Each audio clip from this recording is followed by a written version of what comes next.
Welcome back to Advice for Grad Students. Today I have with me a fellow colleague, Caitlin Talmadge, a grad of the program. Caitlin, welcome to this podcast. Thank you so much. It's great to be here. Oh, great. Well, thank you for agreeing to talk with us today. Our first topic today is funding fellowships and workshops. So why'd you want to talk about this topic? Mainly because it's actually a really important part of your graduate education, both in terms of getting you through grad school, and then also potentially it can be very important for getting jobs, and then even eventually for getting tenure. So it's an important part of your academic journey, so to speak. It's a stepping stone. And if you want, I could just kind of tell a little bit about kind of the process and all of that. Funding and fellowships, part of why they're important is obvious. They give you money to support your research, but they can also be important as a venue for feedback on your research as you go along, and that's particularly true of workshops. And so you want to find those opportunities to fund your research, find those opportunities to expose your research in progress to other scholars, whether that be peers and fellow grad students or more senior scholars in the field, to find out what other people think about your ideas and kind of get out of that cocoon of just your program and your advisor.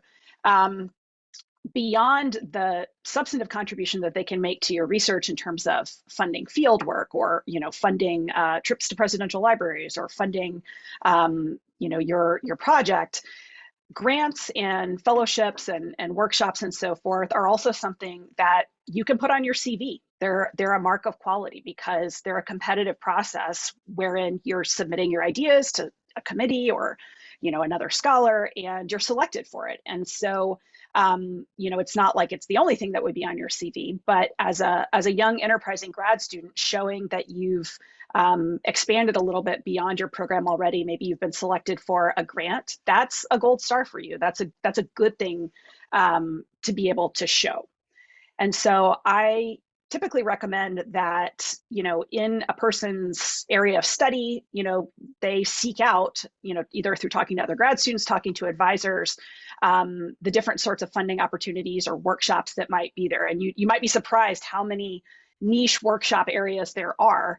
And you sometimes only hear about them through word of mouth. So it's important to ask, who's holding workshops on this? Who has a grant and is looking to do a little conference on the sidelines of a bigger conference or something like that? But it pays to be entrepreneurial and find out what's out there. And if you want, I could talk a little bit more about some of the mechanics of applying, or I don't know what else might be of interest. Yeah, so you've done a really good job at talking about the why.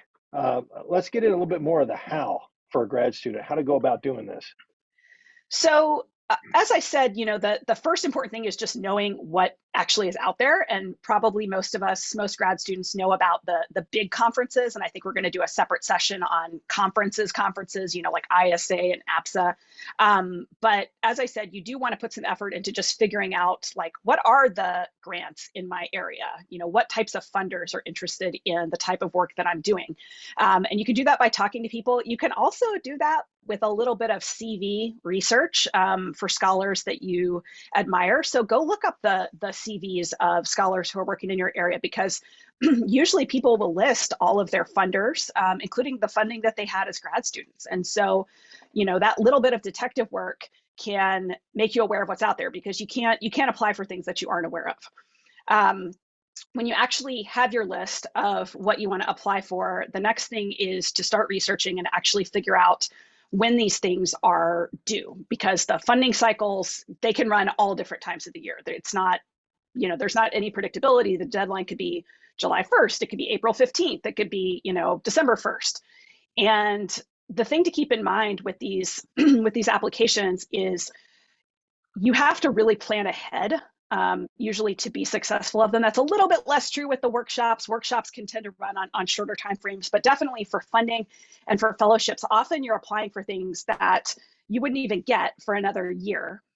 And furthermore, the application process itself, you might need letters of recommendation, which your advisors need to write for you. Your advisors are busy people.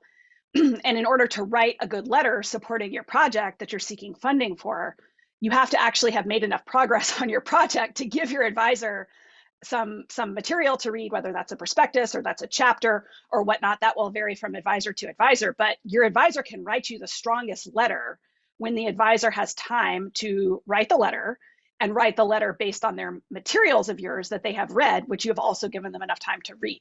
So, when you're researching these opportunities, you may say, oh, this deadline is 6 months from now. Like, I have plenty of time. It's like, no, 6 months that's a good amount of time, but that's not oodles of time in the world of academic applications. And you want to be thinking about that stuff well in advance and kind of working backwards on the calendar. Like, okay, if my advisor, if this is due December 1st and my advisor wants my materials by October 1st, that means I actually have to have this stuff done, in my first draft by August 1st, so that I can improve it enough and then give it to my advisor. So you really want to be thinking ahead about the process, and also about your own research needs. So it's like, you might only be a second year grad student, and you might not even fully have your dissertation topic formed, but you might already know, hey, in my fourth year, I want to be abroad doing field work, or I want to go to these presidential libraries. You should be thinking in your second and definitely your third year, where am I going to get the money to do that? Because the deadlines for the stuff that's funded in your fourth year will come in the third year. And so thinking ahead, you can't do too much thinking ahead when it comes to this type of stuff. And then in terms of the mechanics of the actual application, again, this is a case where preparation really pays. You don't ever want to be sending in a first draft of your proposal to a funder. You don't get fooled into thinking like, oh, the funder's only asking me for 500 words.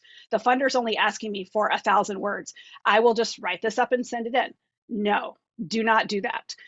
It's actually, and this, the more you're in this business, it's actually a lot harder to write 500 words about your research than it is to write like 5,000 words about your research. It's really hard to be concise.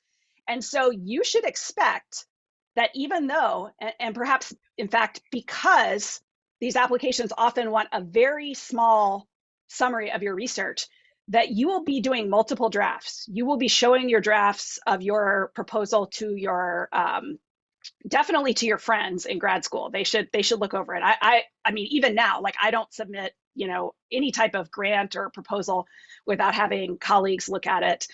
In grad school, depending on your relationship with your advisor might be willing to look over it too. Help, seek out that help to make sure that you're presenting your work in the clearest, most concise, most persuasive type of way that is well matched with the things that the funder is seeking. So, remember that the goal is not just to, say what your research is, although that's part of the goal, and that can be hard enough, but you're trying to persuade someone to fund your research. And so, depending on what types of projects the funder has funded in the past, or who are the decision makers at the funding institution or on the fellowship committee, those are all things you would want to think about in terms of how you're pitching your research question and your interests. And the last thing I would just say on that part is, you should remember that every application that you send out about yourself and your research is a job application. Even if you don't get a fellowship or get funding sometimes, you never know who on that fellowship committee or that funding institution who's reading about what your research is and remembering you and remembering your name. And that can pay dividends later on. And so that's a reason to always, present yourself as well as possible and take the process really seriously, and not be, don't be fooled by thinking like, oh, this is just a little text box I need to fill in. No, that's you putting yourself forward out into the field. Okay, well, I think the balance is right here. The last part I want to ask about is, okay, you've won. You've got the funding. Now what? What are some of the concerns that, I know it's maybe a little bit early, but that you would want to think about actually executing a fellowship? Anything to add for that? So it really varies a lot depending on if we're talking about fellowships, which are, typically in residence experiences where, you go to another institution for a year or whatever, versus funding and grants. And there's there's some things to think about for both of them. I mean, when you do get a fellowship, if you're lucky enough to get one, congratulations, that's exciting. Um, you do want to think deliberately about how you're going to use that time, presumably time away from TAing and RAing, to really focus on your research. And it's very important to think about becoming connected to and integrated with the new research community that you've been invited to be a part of. So when you're invited to go be a pre-doc somewhere, you need to commit yourself to going to the research seminars for that group, or doing whatever the scholarly activities are that are part of that community. And I think many successful scholars will tell you that they have forged very long-lasting relationships, both professional and personal, with the people that they did pre-docs and postdocs with. It can be a very special, intense time where you're really getting to collaborate intellectually with your peers, and sometimes with senior mentors who are running the program as well. And so you want to go in very deliberately with the idea that you are going to contribute to, as well as benefit from, this intellectual community. As far as the other type of opportunity, funding, it can vary a lot. But one thing I would just say is, anytime you're getting outside funding, you do want to connect with whoever it is at your institution that actually is responsible for processing grants and funding opportunities, to make sure, sounds funny, but like, it can actually be hard to spend all your money. You need to make sure that you're going to actually spend all the money. Granting institutions, it's actually a problem for them when they give people money and they don't spend the money. So you need to make sure you spend it, spend all of it, spend it on time, spend it on approved expenses, know what documentation you need to demonstrate that what you spent it on. And, you want to remain in good standing, of course, with the funding institution, because many that fund you as a grad student might fund you later on as well.